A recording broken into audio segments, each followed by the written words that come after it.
প্রথমবার বসু মল্লিক বাড়ির গজাননের পুজোতে নিয়ম ভঙ্গ করেছে সুধা, তবু ঠাম্মি সুধার ওপর একটুও রেগে নেই।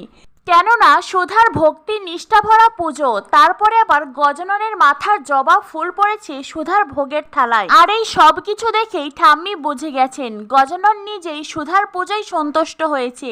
তাই তো ঠাম্মি সুধাকে বলে আরতি করতে।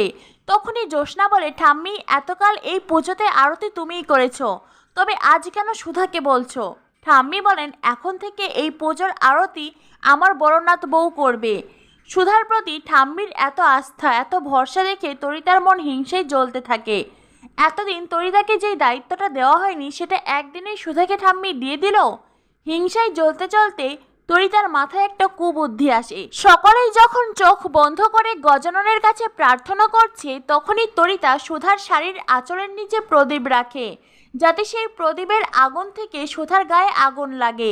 আর সকলের সামনে তরিতা এটা প্রমাণ করতে পারে যে সুধা গজাননের আরতি করছে বলেই গজানন অসন্তুষ্ট হয়েছে।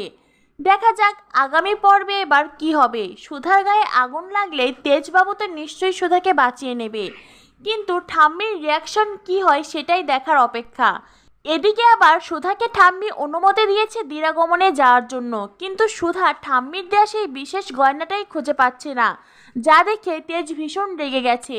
তো বন্ধুরা, কি হতে চলেছে শুভ বিবাহ সিরিয়ালে? পরবর্তী আপডেট পেতে আমাদের সাথেই থাকো। ধন্যবাদ সবাইকে।